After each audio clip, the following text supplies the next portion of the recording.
Ayanda stood in the middle of the luxury ballroom and forced herself to smile, even though her chest already felt tight with stress. The entire restaurant glowed with soft golden lights and expensive flower arrangements she had personally chosen 3 weeks earlier. White roses covered the tables because Thobika once mentioned she liked them. The live violinist near the window was Sizwe's favorite. Even the custom Mother's Day cake had the Ndlovu family name written in elegant gold letters across the top.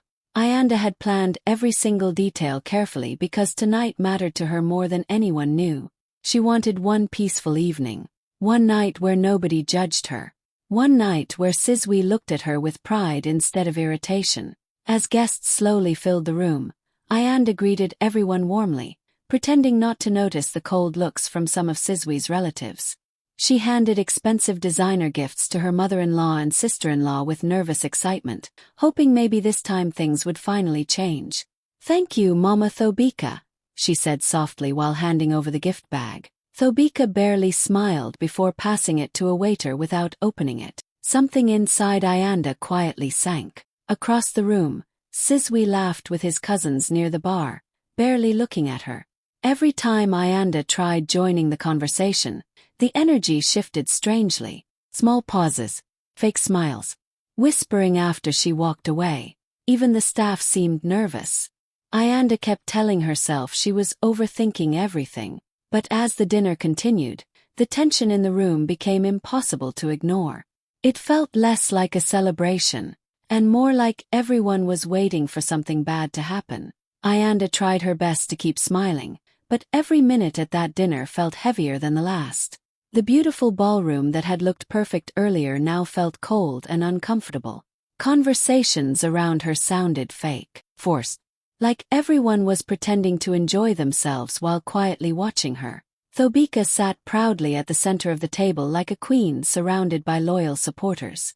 Every time Ayanda spoke, her mother-in-law found a way to embarrass her without sounding openly cruel. "That's cute," Thobika said after Ayanda mentioned planning the entire event herself. "A real wife understands that presentation matters." A few relatives laughed softly into their wine glasses. Ayanda forced a smile and looked down at her plate. A few minutes later, one of Sizwe's aunts complimented the decorations. Before Ayanda could even say thank you, Thobika leaned back in her chair and said loudly enough for everyone to hear, "Well, when a woman marries into a successful family, she learns quickly." The table went quiet for half a second, then came those fake little laughs again. Ayanda felt heat crawl up her neck. Across from her, Sizwe smirked and took another sip of his drink like everything was funny. That hurt more than the comments themselves. He wasn't defending her. He wasn't even trying. As the waiters served dinner, the attacks became more personal. "Real wives know their place," Thobika said casually while cutting her steak. "These modern girls always want attention instead of respect." Lerato chuckled beside her mother. "Some women marry above themselves and forget where they came from." This time several people at the table laughed openly. Ayanda's stomach twisted painfully. She looked toward Sizwe again, silently begging him to stop this before it got worse. But he only shook his head with amusement. "Relax," he muttered. "They're joking." Joking. The word echoed painfully inside her chest. Ayanda suddenly couldn't enjoy the food anymore. Her hands felt cold against the tablecloth. Even breathing started feeling difficult. She had spent thousands organizing this dinner. She had worked for weeks trying to create the perfect Mother's Day for his family. And somehow, she still felt like an unwanted guest at her own table. Then Thobika looked directly at her and smiled coldly. "You should be grateful, Ayanda," she said softly. "Not every woman gets invited into a family like ours." The entire table became silent again, and for the first time that night, Ayanda realized they had never truly accepted her at all. Ayanda tried to stay quiet after Thobika's last comment, but the humiliation was becoming unbearable. The entire table felt tense now. Even the music in the background seemed distant. She could feel people watching her, waiting to see how much more disrespect she would tolerate. One of Sizwe's cousins suddenly laughed and said, "Maybe Ayanda still thinks this is her event." Few people chuckled again. Ayanda slowly placed her fork down. I planned this dinner because I wanted everyone to feel loved tonight, she said carefully, trying to keep her voice calm. I don't understand why everyone keeps insulting me. The table became awkwardly silent. Thobika gave a cold smile. Nobody is insulting you, dear. You're just too sensitive. Lerato rolled her eyes. Exactly. Every little thing becomes drama with her. Ayanda looked toward Sizwe again, hoping this time he would finally say something. Anything. But he only sighed with irritation like she was the problem. You're making this uncomfortable, he muttered. Ayanda stared at him in disbelief. Me? She asked quietly. I've been sitting here getting disrespected all night. Sizwe leaned back in his chair, already annoyed. Because you don't know when to stop talking. That sentence hit her hard. The people around the table started whispering to each other. Some looked embarrassed. Others looked entertained. Ayanda's eyes started burning with tears, but she refused to cry in front of them. I'm your wife, Sizwe, she said softly. The least you could do is defend me. Instead of calming down, Sizwe suddenly laughed bitterly and shook his head. You always do this, he snapped. You always ruin everything. Ayanda felt her chest tighten. I ruin everything, she repeated. I spent weeks planning this dinner for your family. And nobody asked you to. Lerato interrupted sharply. The argument started getting louder. Guests at nearby tables turned to stare openly now. Even the waiters stopped moving. Then suddenly, Sizwe slammed his hand violently against the glass table. The sound echoed through the entire ballroom. Wine glasses shook. Everyone froze. His face twisted with anger as he pointed directly at Ayanda. Get out of my mother's party. The entire room went completely silent. Ayanda stopped breathing for a second. Dozens of guests stared at her in shock. But Sizwe wasn't finished. He stood up from his chair and shouted even louder, his voice filled with rage. You embarrass this family. Nobody moved. Nobody defended her. Ayanda felt like the whole room was spinning around her. Her hands trembled beside her chair as strangers stared at her with pity, curiosity, and judgment. And in that horrifying moment, she realized her husband truly wanted to humiliate her in front of everyone. Ayanda stood there for a few painful seconds after Sizwe shouted at her. The ballroom was so silent she could hear her own breathing shaking inside her chest. Nobody at the table looked at her with kindness.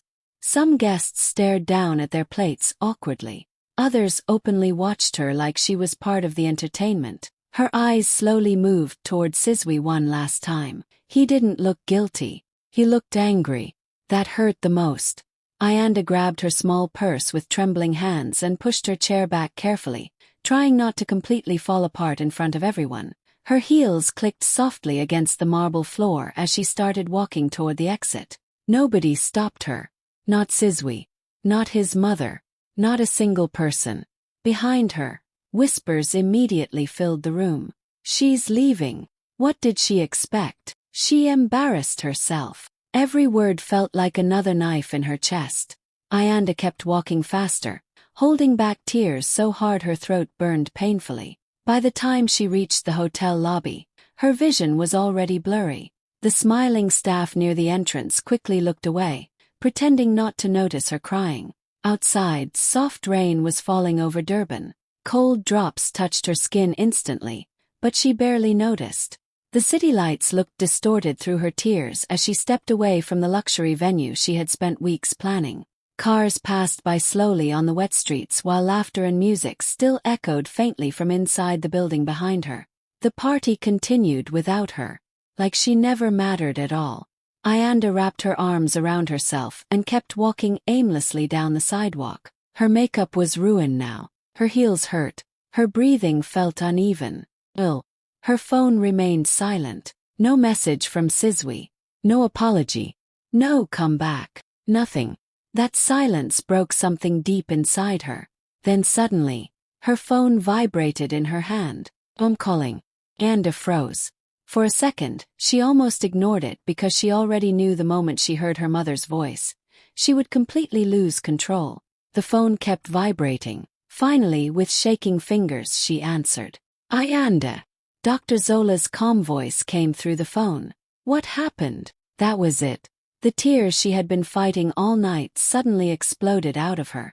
Ayanda covered her mouth as painful sobs shook her entire body. She could barely breathe. Years of humiliation, loneliness, and silent suffering came crashing out all at once there in the rain. He threw me out, she cried brokenly. In front of everyone. There was silence on the other end for a few seconds. A dangerous silence. Then Zola spoke again, calm and cold. Stay where you are, she said softly. I'm coming. 20 minutes later, a black luxury car slowly stopped beside Ayanda on the empty rain-covered street. The driver quickly stepped out with an umbrella, but before he could even reach her, the back door opened. Dr. Zola Adeyemi stepped out herself. Elegant. Powerful. Even in the rain, she carried a presence that made people naturally move out of her way. Her long dark coat flowed behind her as she walked toward her daughter. The moment she saw Ayanda's tear-stained face, her eyes hardened instantly, but her voice stayed gentle. Come here, baby. Ayanda broke down again the second her mother hugged her. For years, Zola had watched her daughter slowly become smaller inside that marriage. Less confident, less happy, less alive. Every family dinner, every forced smile, every excuse Ayanda made for Sizwe, Zola noticed all of it. But she stayed silent, not because she was weak, because she respected her daughter's marriage.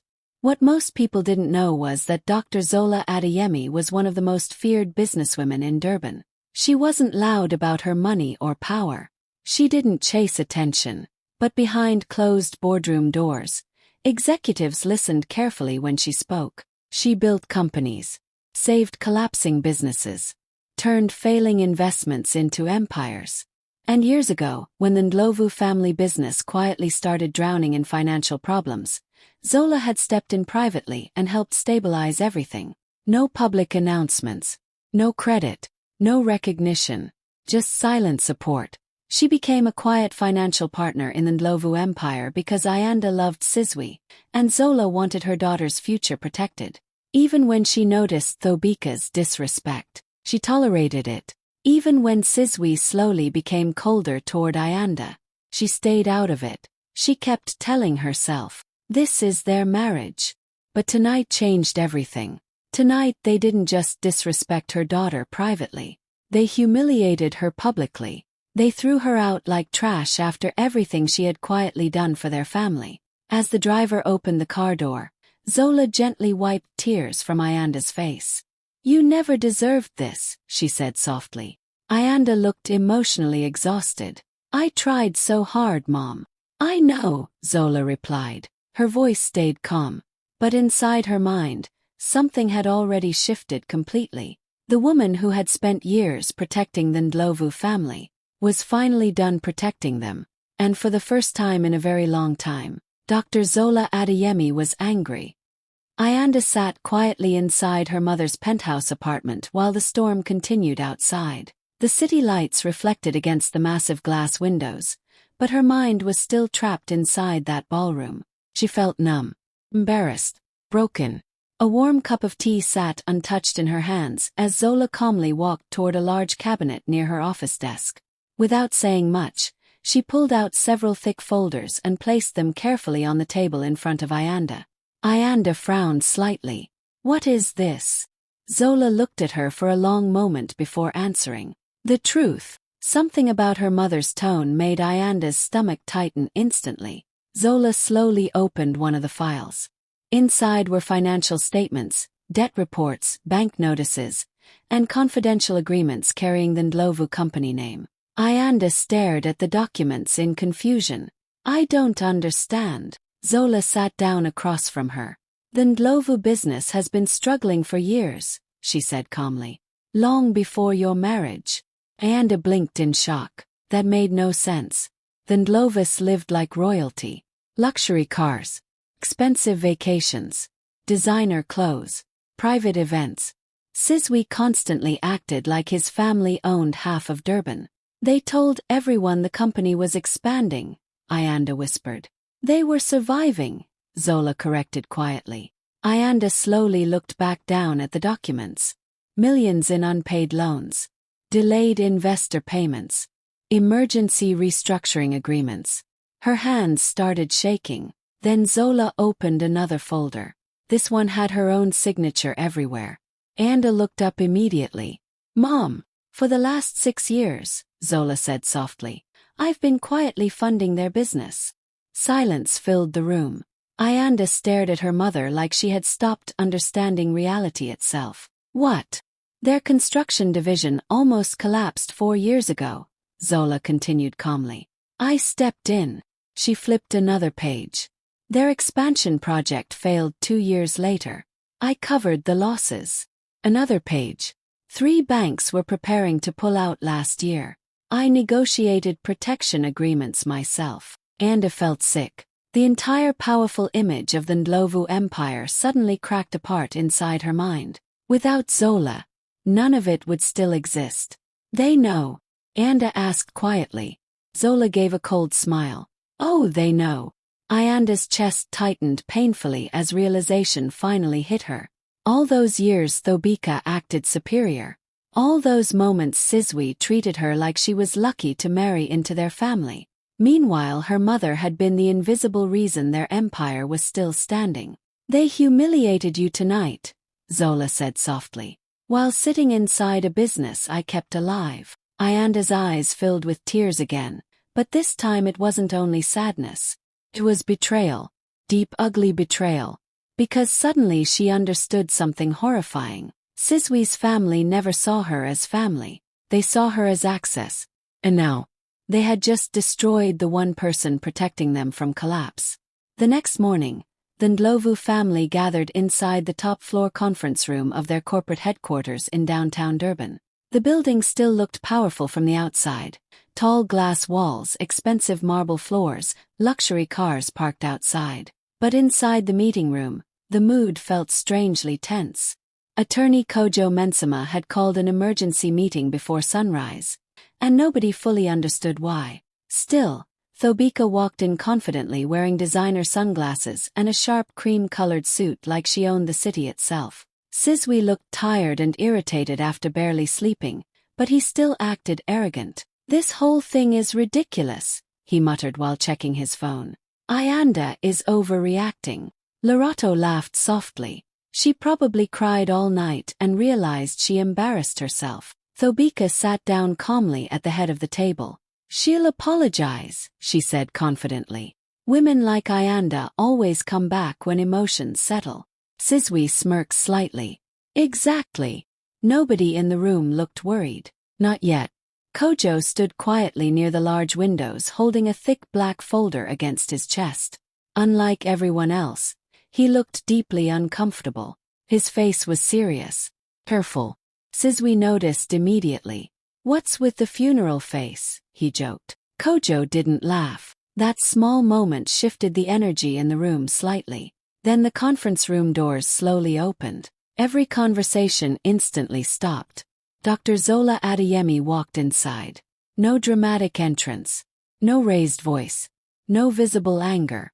And somehow, that made her even more terrifying. She wore an elegant black suit with simple diamond earrings, her expression completely unreadable. Her heels echoed softly across the silent room as she walked toward the table without rushing. Sizwe's confident smile disappeared first, then Thobika's, because suddenly they understood something was very wrong. Anda entered quietly behind her mother, emotionally drained but calm now. She didn't look at Sizwe once. Zola slowly placed her handbag on the table and sat down across from the Ndlovu family with perfect composure. The room felt freezing. Nobody spoke for several long seconds. Finally, Thobika forced a tight smile. "Well," she said carefully, "I think yesterday became more emotional than necessary." Zola looked at her silently. That silence felt heavier than shouting. Sizwe cleared his throat awkwardly. "If this is about last night, Anda knows things got heated." Still no response. Kojo slowly sat down too, visibly nervous now. Then Zola finally spoke. Her voice was soft, controlled, dangerously calm. "No," she said quietly. "This meeting is not about emotions." She gently folded her hands together on the table. It's about consequences. And for the first time since entering the room, the Ndlovu family looked genuinely afraid. The silence inside the conference room became unbearable after Zola's last sentence. Nobody moved. Nobody even touched the coffee sitting in front of them anymore. Zola slowly opened the leather folder beside her and pulled out several official documents. Without changing her expression, she calmly slid the papers across the long glass table toward Kojo. "Please distribute them," she said softly. Kojo hesitated for a second before obeying. The moment Sizwe picked up the first page, the color immediately started draining from his face. "What is this?" he asked quietly. Zola leaned back slightly in her chair. "Read carefully." Thobika grabbed her copy impatiently, but the confidence she walked into the room with started disappearing line by line. Termination of funding agreements. Withdrawal of private investment support. Immediate suspension of debt protection services. Freeze of pending expansion projects. The room suddenly felt smaller. Lorato looked confused at first. "Wait, what does this mean?" Kojo finally spoke, his voice cautious. "It means Dr. Adeyemi is formally ending all financial involvement with the Ndlovu Group effective immediately." Silence. Complete silence. Sizwe looked back down at the documents like his brain refused to process the words. "That's not possible," he muttered. Zola's face remained calm. "It's already done." Thobika's composure cracked instantly. "You can't do this," she snapped. "These agreements affect active operations." "Yes," Zola replied quietly. "I know." The panic in the room started growing visibly now. Sizwe quickly flipped through more pages, his breathing becoming uneven the deeper he read. "Expansion funding cancelled." His voice almost disappeared. "The Durban waterfront project too." "Frozen," Zola answered. Lorato looked toward Kojo nervously. "What happens if these protections disappear?" Kojo swallowed hard before answering carefully. "The banks may demand immediate restructuring. And if restructuring fails?" Thobika asked sharply. Kojo stayed silent for a second too long. That silence answered everything. Ayanda watched the entire room change in real time. Yesterday these people treated her like she was worthless. Today they looked terrified. Sizwe suddenly stood up from his chair.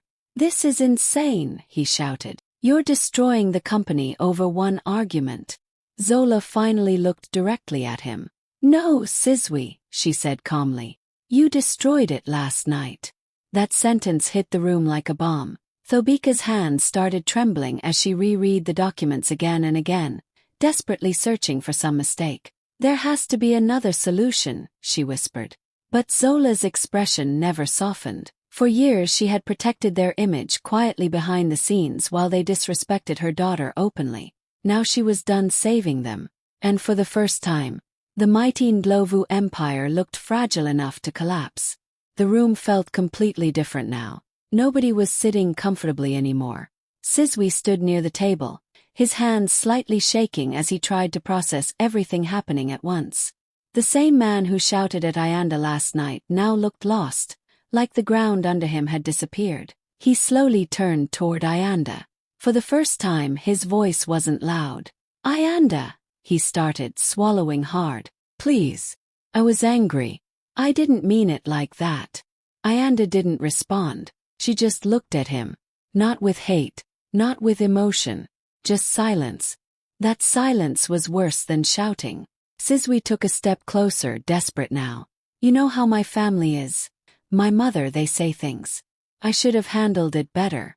I'm sorry." Thobika quickly tried to support him. "Ayanda, don't blow this out of proportion. We can fix this misunderstanding." But Zola raised her hand slightly, and the room went quiet again. Ayanda finally moved. Slowly, she stood up from her chair. Her face was tired, but calm in a way nobody had seen before. She looked at Sizwe directly for a long moment. No tears now. No shaking. Just clarity. Then she spoke. Softly. But every word hit the room like a stone. "You threw me out like I was nothing." Sizwe opened his mouth, but no words came out. Ayanda continued, her voice steady but emotional underneath. I sat there in front of everyone, while you humiliated me, while your family laughed at me like I didn't matter. The room stayed frozen. Even Thobika didn't interrupt anymore. Ayanda took a small breath, then looked around the table slowly before finishing. But my mother built the floor your family was standing on. A long silence followed. No one spoke. No one even moved. Siswi's face went pale again as the meaning fully hit him. Thobika slowly sank back into her chair, her confidence completely gone. Kojo lowered his eyes, knowing there was nothing left to defend. Ayanda didn't raise her voice. She didn't need to, because now everyone understood the truth. She hadn't been the lucky one in this marriage. They had been standing on borrowed power the entire time, and the woman they humiliated was the daughter of the only person keeping them alive. Everything after that moment moved fast. Too fast for the Ndlovu family to control. Within hours, news started spreading across business channels and social media. Headlines about funding withdrawal, financial instability, and project freezes hit the public like a storm. Investors pulled back immediately. Banks started reviewing their exposure. Meetings were cancelled one after another. The empire that once looked untouchable was suddenly shaking. Inside their home, panic replaced pride. Thobika, who always carried herself like she was above everyone, sat on the edge of a sofa staring at her phone as notifications kept coming in. Her hands were trembling. This can't be happening, she kept repeating, her voice breaking. This can't be real. Siswi was everywhere at once. Calling people, texting lawyers, begging for meetings. His phone kept ringing but no one was picking up anymore. Every call ended the same way. Silence or rejection. He tried calling Ayanda. Once. 8 times. No answer. Because it was already too late. At the legal office, the divorce papers had already been prepared. Clean. Final. Unchangeable. Ayanda didn't hesitate when she signed them. Not out of anger anymore. Peace. Zola handled everything calmly, making sure Ayanda's name was fully protected and removed from any connection to the collapsing business ties. Every legal safeguard was placed carefully, like she was closing a door that should have never been opened in the first place. By evening it was over. The Ndlovu family was no longer untouchable, and Ayanda was no longer trapped. That night, Ayanda stood on a quiet oceanfront balcony with soft wind moving through her hair. The city lights of Durban reflected on the water below, calm and endless. In her hands, she held a small bouquet of Mother's Day flowers, the same ones she once bought hoping for love that never came. But now they meant something different. Freedom. Her mother stood beside her, silent but strong, watching the ocean with her. Anda finally smiled. A real smile this time. No fear. No pressure. No pretending.